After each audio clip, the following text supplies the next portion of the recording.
"36 heads of states met last week in Washington to commemorate 75 years of NATO. But more important than the anniversary was the topic they had gathered there to discuss: the future of the alliance. With the looming shadow of the war in Ukraine, growing threats from China, and uncertainty over US leadership, the organization faces a difficult path ahead, now with the Dutchman Mark Rutte at its helm. So, how much will the future of NATO differ from its past?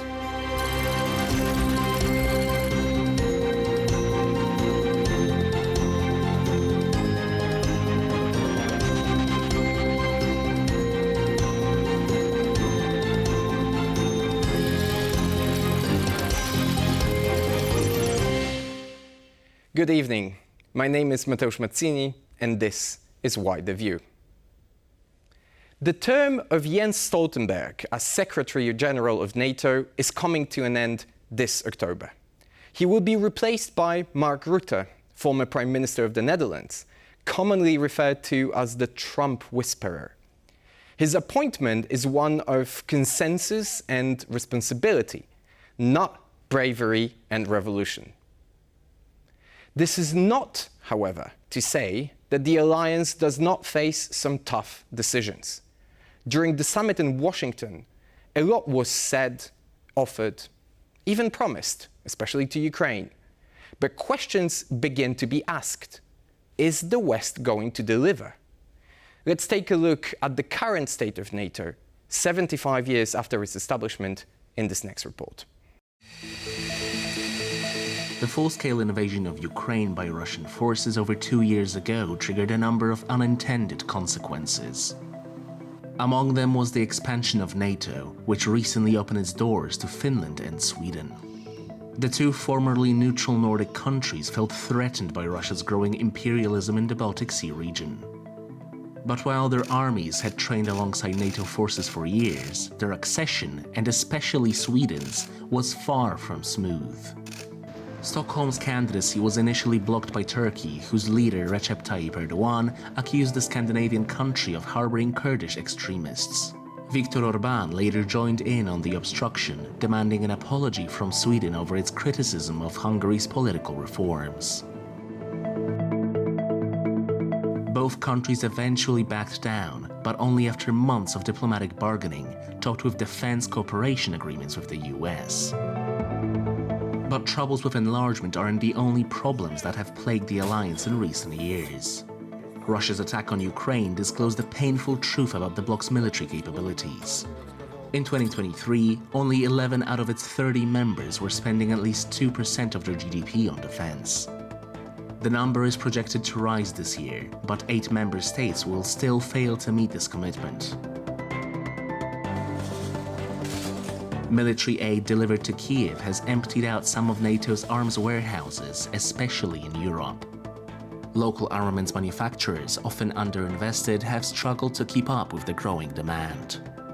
And finally, the return of Donald Trump has begun to loom over the horizon. A vocal critic of multilateralism, Trump is unlikely to completely remove the US from NATO. But under his leadership, American involvement will decrease significantly, and Europe will have to fill that void.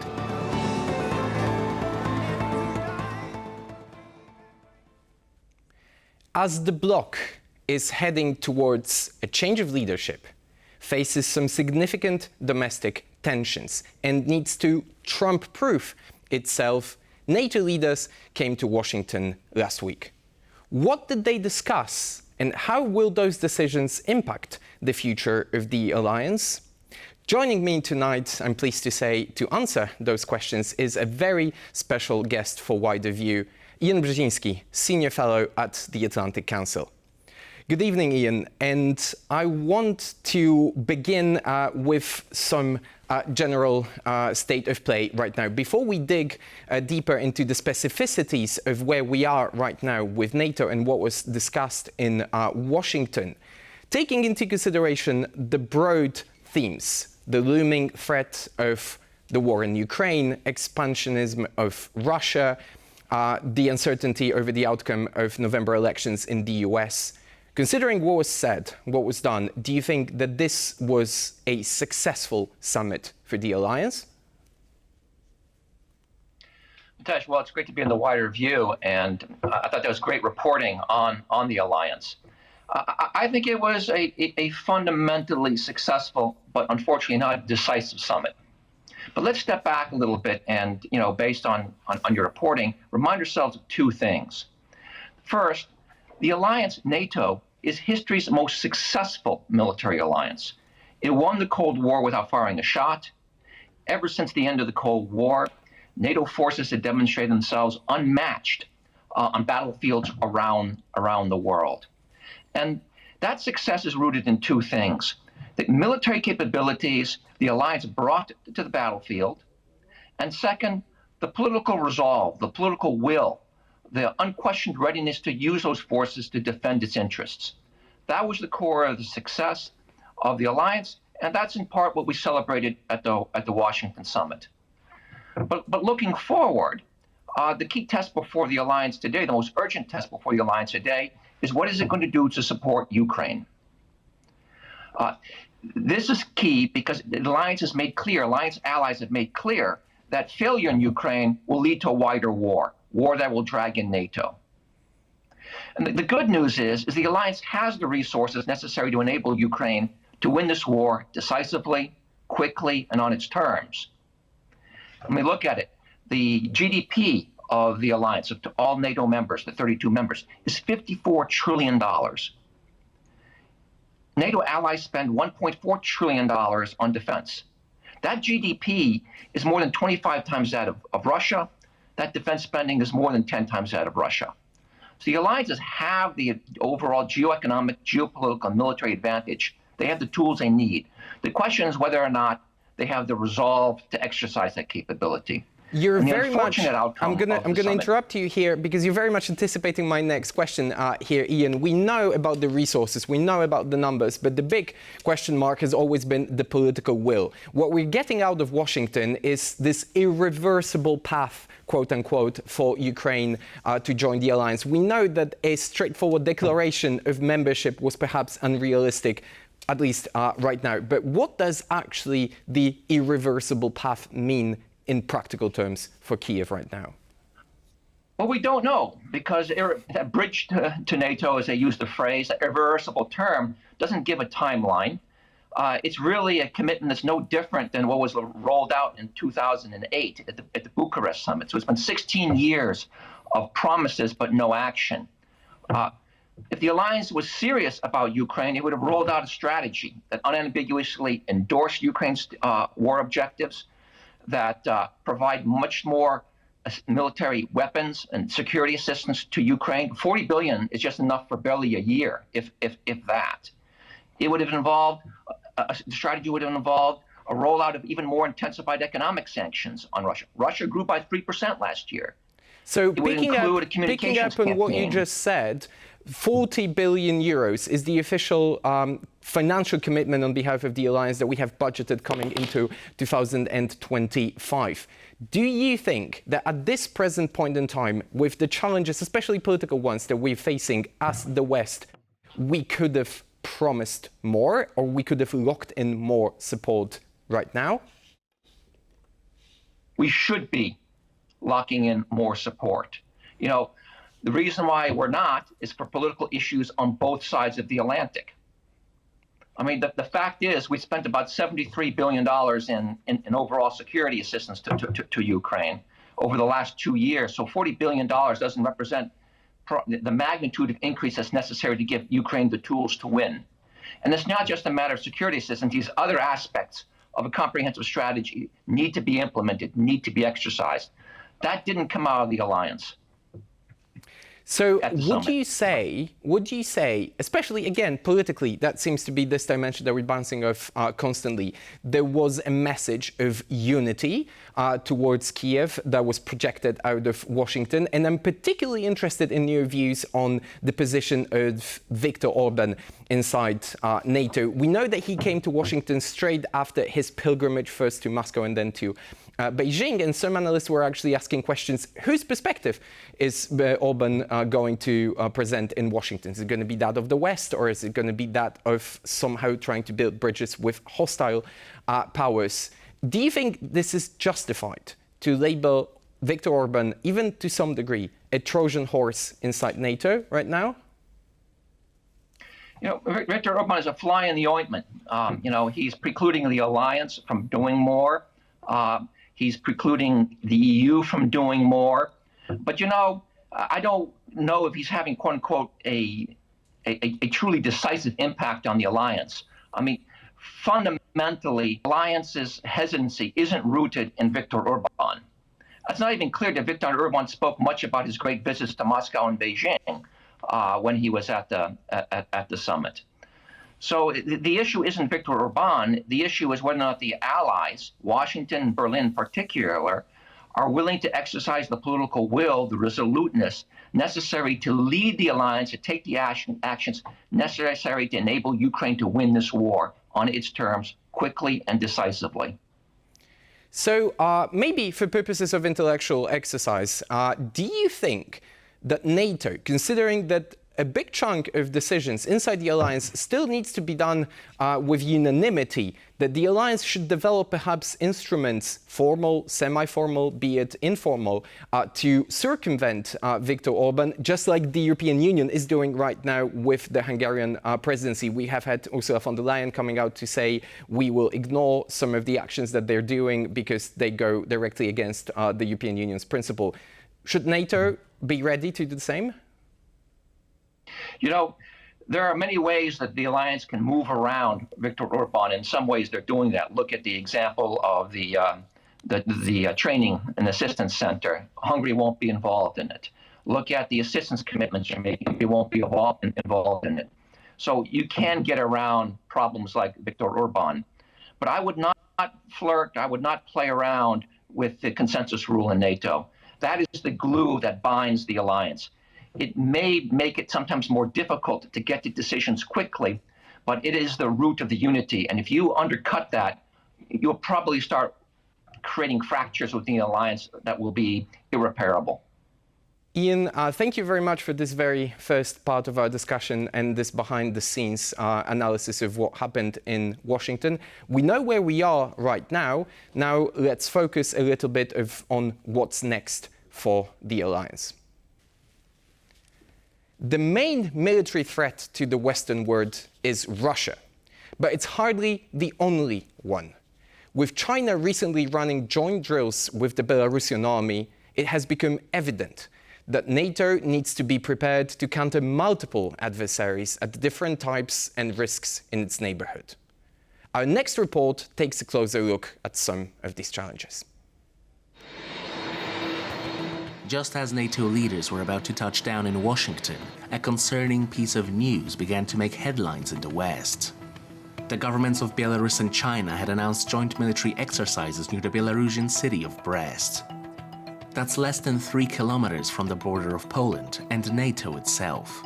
The drills, conducted through the Shanghai Cooperation Organization, were not the first of their kind. The two armies had already trained together in 2018 in the Chinese city of Jinan.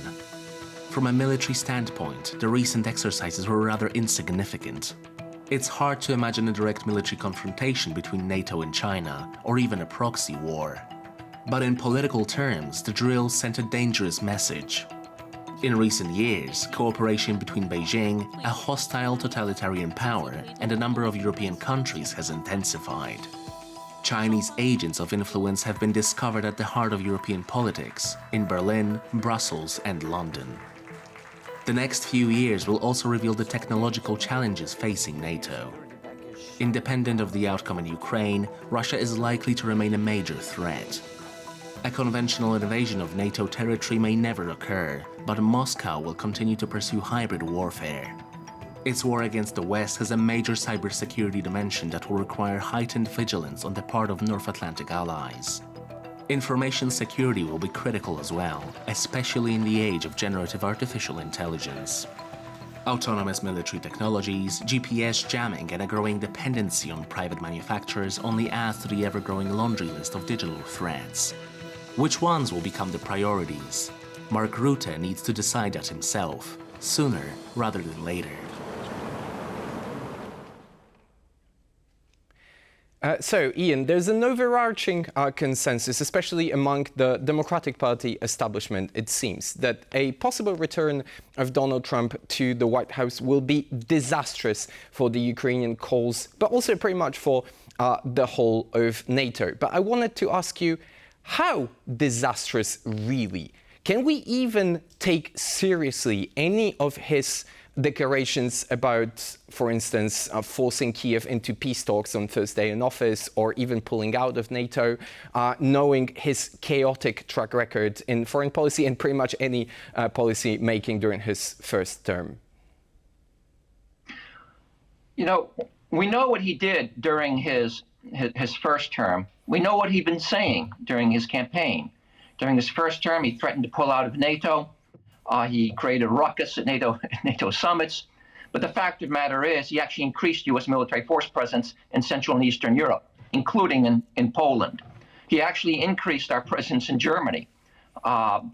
He actually provided important security assistance to the Ukrainians, including Javelin anti-tank missiles, which proved very decisive in Ukraine's defense against Russia's attack.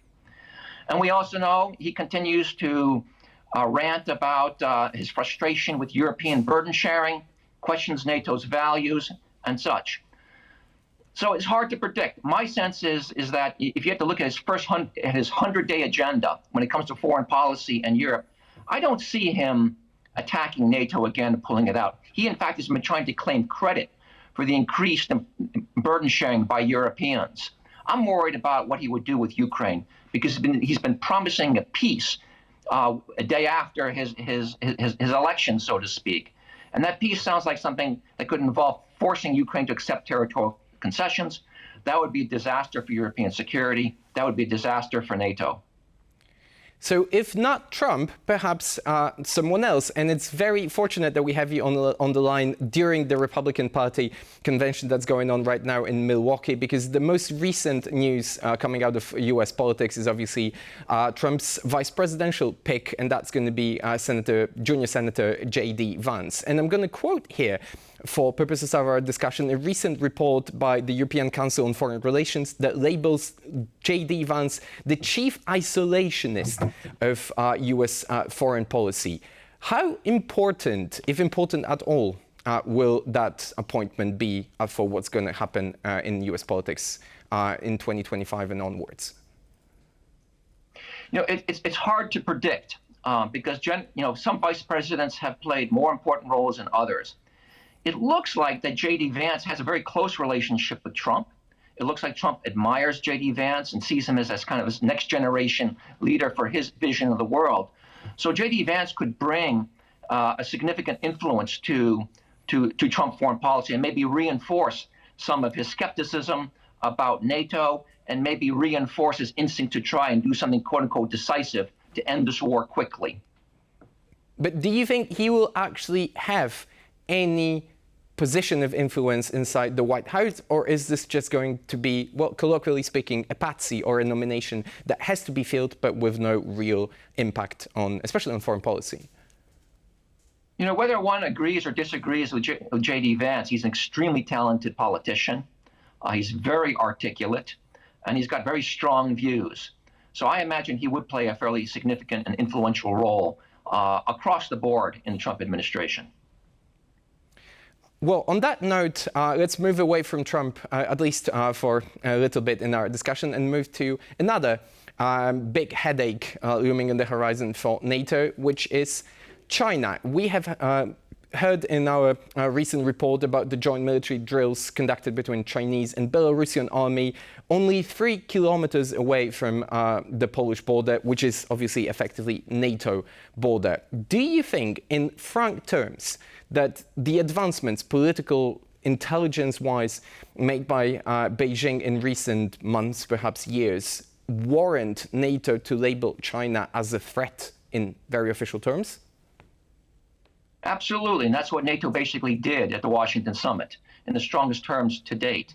Secretary General Stoltenberg basically said China is sustaining as an active partner in Russia's invasion of Ukraine.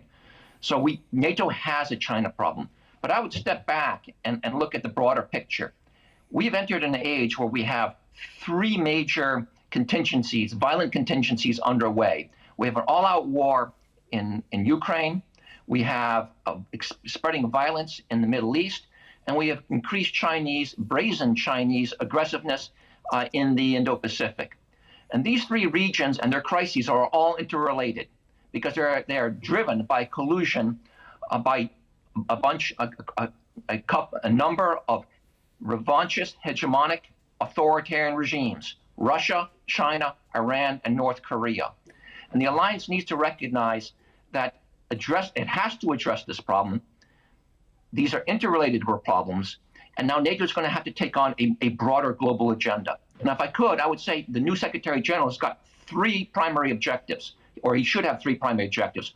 One is sustaining and, if not accelerating, the strengthening of the alliance's defense capabilities. Two is enabling Ukraine to win quickly and decisively, because that's the best way you prevent the spread of the conflict in the Middle East and particularly in the Indo-Pacific.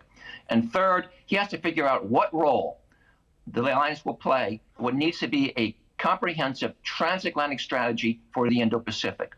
What will be NATO's role in that strategy?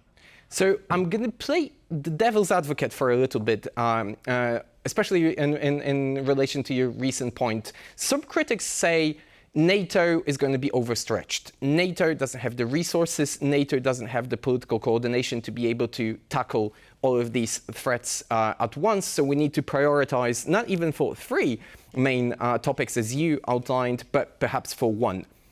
How do you counter that kind of criticism? We don't have a choice in the transatlantic community.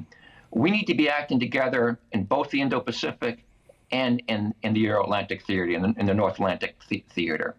You know, we don't want to fall into the trap that a new emerging school in the United States is following, which is, you know, let Europe take care of Russia, let the United States take care of China.